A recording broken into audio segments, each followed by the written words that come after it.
Bonjour à tous, bienvenue dans votre émission VIP. Aujourd'hui, j'ai l'honneur d'accueillir Mireille Muller. Bonjour Mireille. Bonjour Camille. Alors si vous êtes parmi nous aujourd'hui, c'est pour nous parler de votre livre Sur les traces du poète, paru aux éditions Acajou Création.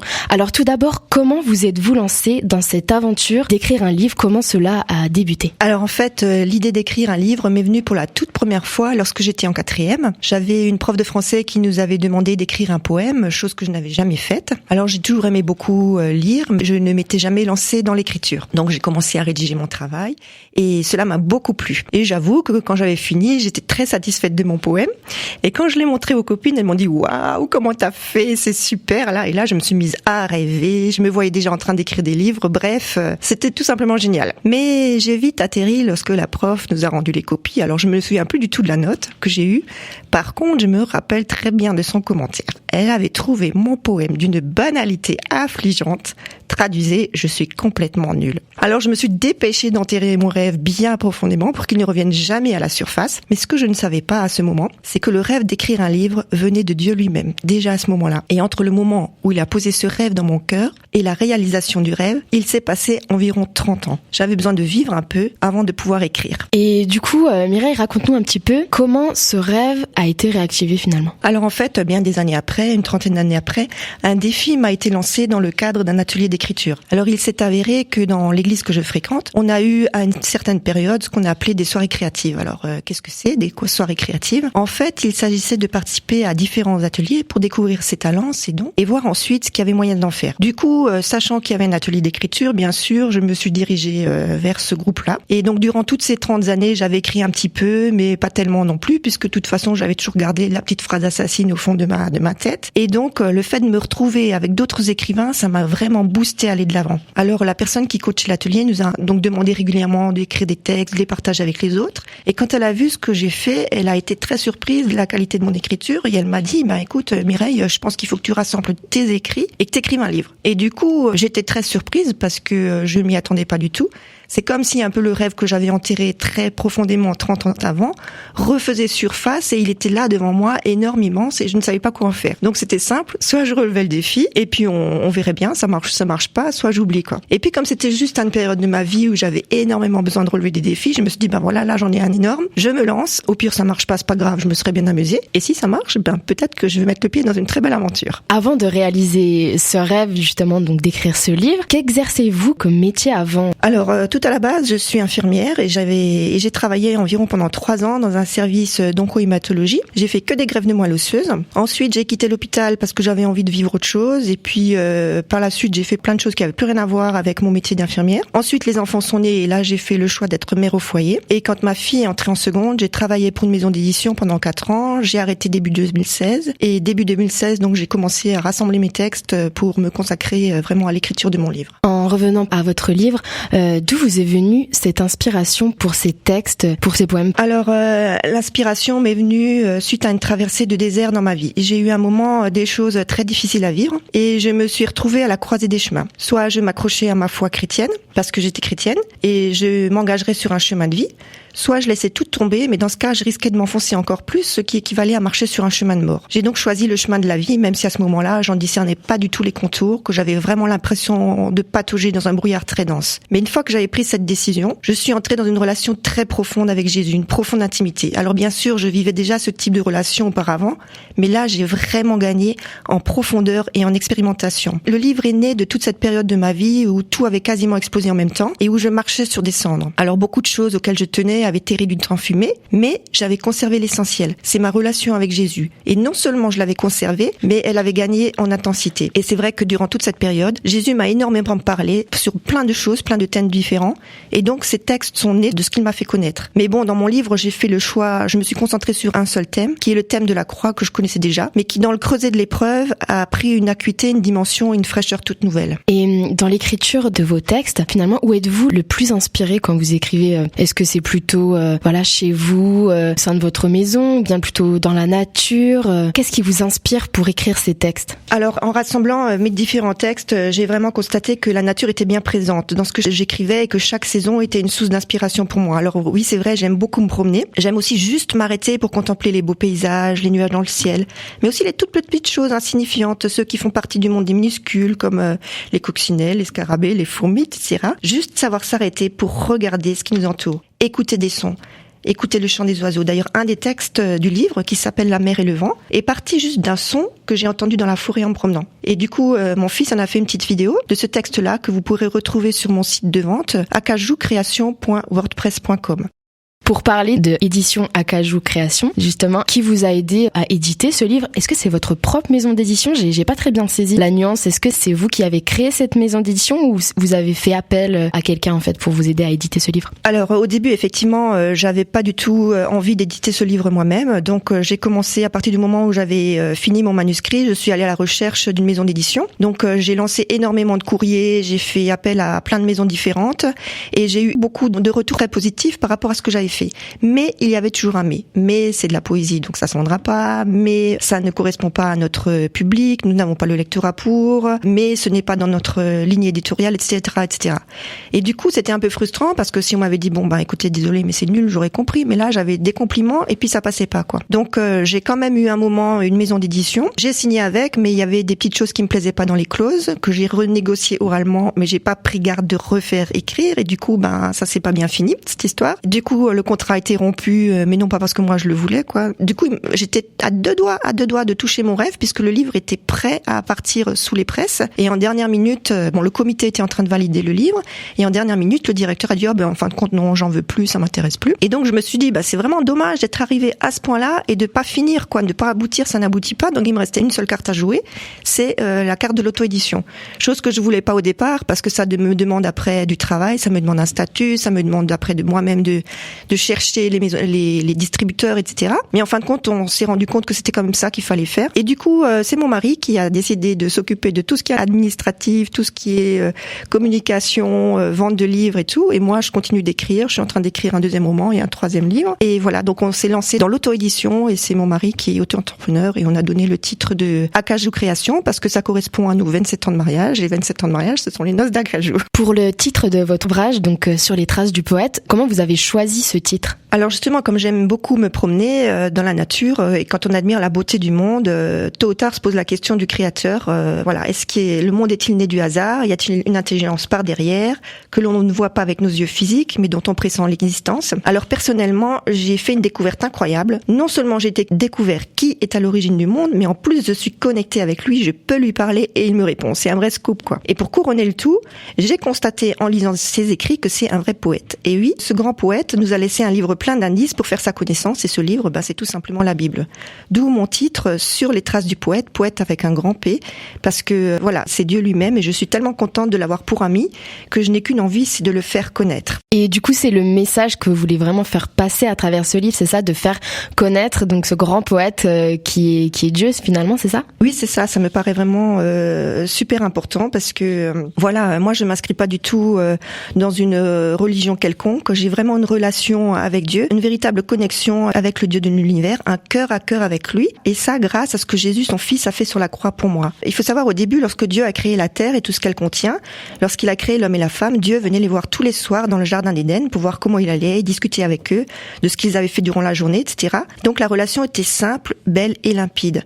Et Adam et Ève ne portaient aucune étiquette religieuse, ils n'avaient pas besoin d'intermédiaire pour avoir accès à Dieu. Et Dieu non plus ne portait pas d'étiquette religieuse non plus, il n'en porte toujours pas. Bien sûr, après, malheureusement, Adam et Ève ont rompu cette relation en désobéissant à Dieu et en mangeant du fruit de l'arbre défendu. Et depuis, pour s'approcher de Dieu, il faut un intermédiaire, car tout homme est pécheur. Et cet intermédiaire, c'est Jésus. Et c'est vraiment lui qui a pris en charge la dette que nous devons tous à Dieu, parce qu'il a porté le poids de nos péchés à la croix.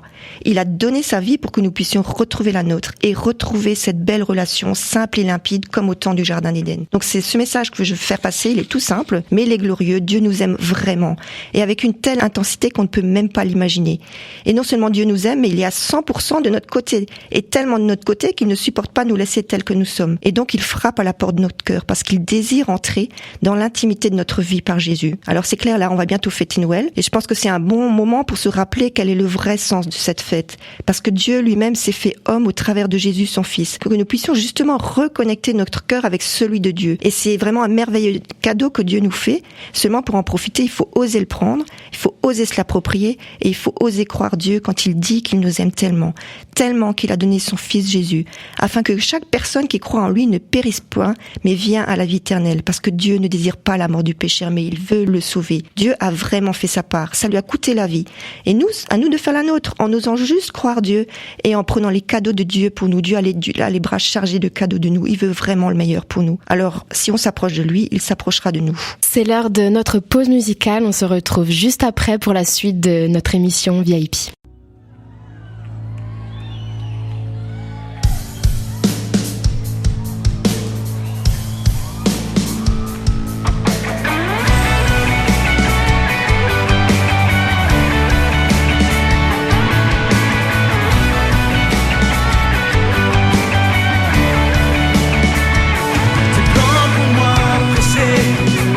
Création, n'avant que je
Vous êtes bien dans votre émission VIP. Aujourd'hui, je suis en compagnie de Mireille Muller, auteure du livre de recueil Sur les traces du poète. Dans la première partie d'émission, elle nous a expliqué comment ce projet d'écrire un livre est apparu et les différentes démarches effectuées pour la publication de celui-ci. Et d'ailleurs, Mireille, on n'en a pas encore parlé, mais comment avoir choisi la couverture du livre?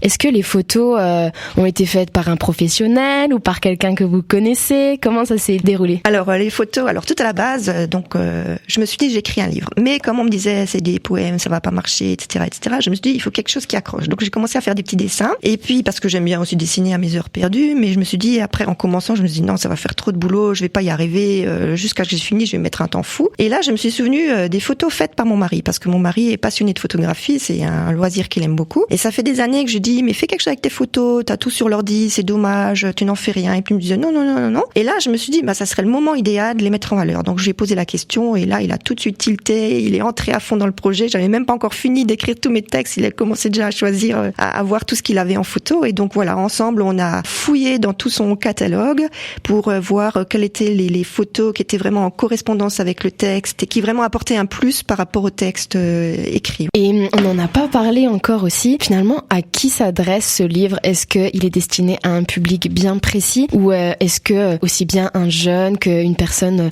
un peu plus âgée peut s'y retrouver dans votre recueil de poèmes? Alors vraiment, je l'ai écrit pour tout le monde. D'ailleurs, j'ai mis beaucoup de diversité, parce que j'ai mis des petits textes, des textes courts pour ceux qui n'aiment pas trop lire. J'ai mis des textes un peu plus longs pour ceux qui ont envie d'avoir plus de consistance. J'ai mis des poèmes, mais j'ai aussi mis des textes en prose poétique pour ceux qui n'aiment pas les poèmes. J'ai raconté des histoires vraies parce que c'est aussi intéressant de pouvoir partager son vécu. J'ai inventé des petits contes, donc j'ai vraiment très diversifié tout ce que j'ai écrit. Et puis en même temps, j'ai emmené mon lecteur dans une balade au fil des saisons pour faire voyager, rêver. Je pense que les saisons, ça parle à tout le monde. Surtout que notre vie, souvent, elle est faite de saisons différentes. Donc, vraiment, mon objectif, c'est que ce livre, il est accessible à tout public. Et donc, croyant ou pas, d'ailleurs, j'ai un ami qui est athée, qui a énormément aimé ce livre. Et pourtant, il n'a pas la foi du tout. Donc, j'ai des bons retours à la fois de gens qui se disent chrétiens ou qui ont une certaine foi ou en tout cas un certain parcours avec Dieu.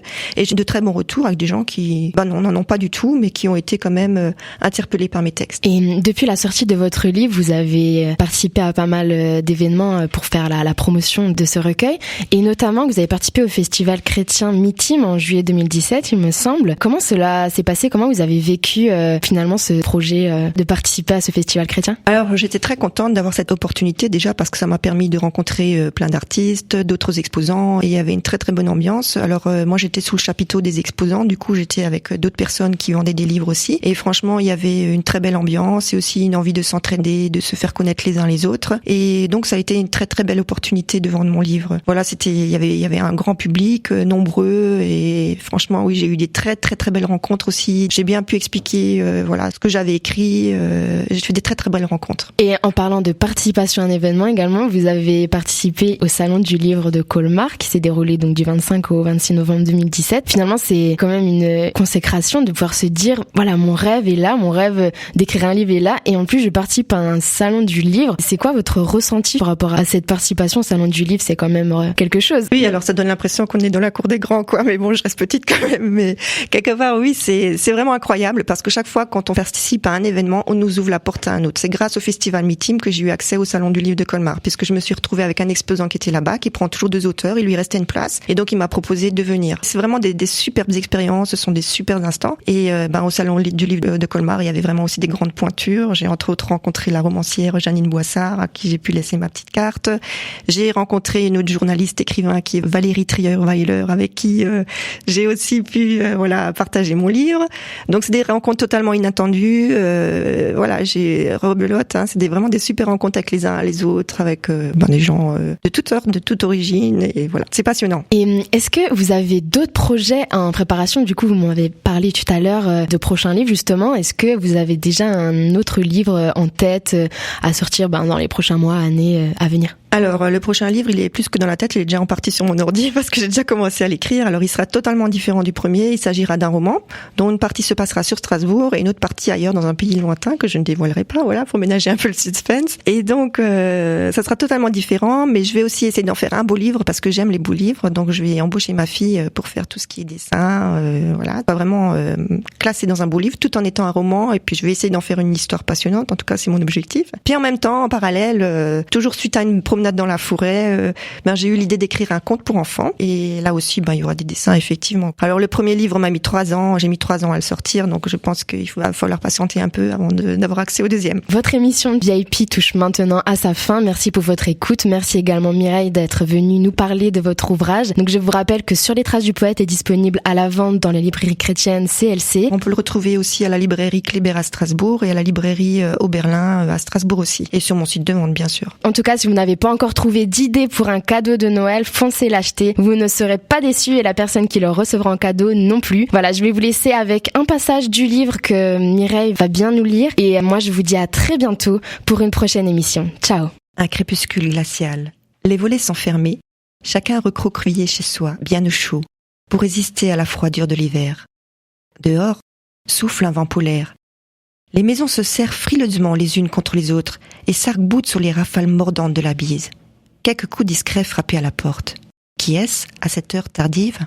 La maîtresse de maison ouvre la porte. Devant elle, un étranger, avec un petit air familier. Que veut-il donc ? Se réchauffer et partager un bon repas. Alors qu'elle s'affaire à son fourneau, il se tient debout devant la cheminée. La soupe fumante est servie. Et l'étranger partage ce moment d'intimité avec elle. Elle se sent en confiance. Il a tellement l'air de la connaître. Depuis qu'il est entré, une bouffée d'espérance a parfumé l'atmosphère. Elle ne peut l'expliquer, mais elle se sent apaisée, comme si elle avait enfin trouvé ce qu'elle cherchait depuis si longtemps. L'étranger savoure son potage et la questionne sur sa journée, ses activités. La femme se met à raconter sa solitude après un brutal veuvage, ses soucis, ses ennuis. Toute sa vie se déroule soudain devant ses yeux, ses erreurs, ses échecs, ses malheurs, les fautes qu'elle a commises. Elle se sent aussi mal qu'une écolière à qui l'on a confié un beau cahier tout neuf et qui, après quelques semaines, est tout taché, abîmé. Des pages sont déchirées, arrachées, symbole de ruptures successives avec ses amants d'autrefois. L'étranger la comprend. Il n'entre pas en jugement avec elle. Il l'écoute. Elle sent son amour, sa compassion. Puis, il sort de son sac un nouveau cahier et le lui offre de ses mains percées. Un cahier tout neuf, des pages toutes blanches. Une nouvelle vie peut commencer. Et l'étranger lui prend la main pour guider sa plume. Avec l'encre de son sang versé, il déverse, en belles lettres calligraphiées, tout son amour pour elle sur le papier. Les mots chantent, la joie fleurit au détour de chaque phrase. Chaque interligne est comme un fleuve d'amour. Les points ne sont qu'exclamations. Plus d'interrogations lancinantes, plus de points de suspension. Le doute est chassé. Au loin, elle est pardonnée. Une onde de joie la traverse. Elle a retrouvé un sens à sa vie. Le cauchemar est terminé. Elle est libérée. Si quelqu'un est en Christ, il est une nouvelle créature. Les choses anciennes sont passées. Voici, toutes choses sont devenues nouvelles. 2 Corinthiens 5, 17. La Bible. Voici, je me tiens à la porte et je frappe. Si quelqu'un entend ma voix et ouvre la porte, j'entrerai chez lui, je souperai avec lui et lui avec moi. Apocalypse 3, 20, la Bible.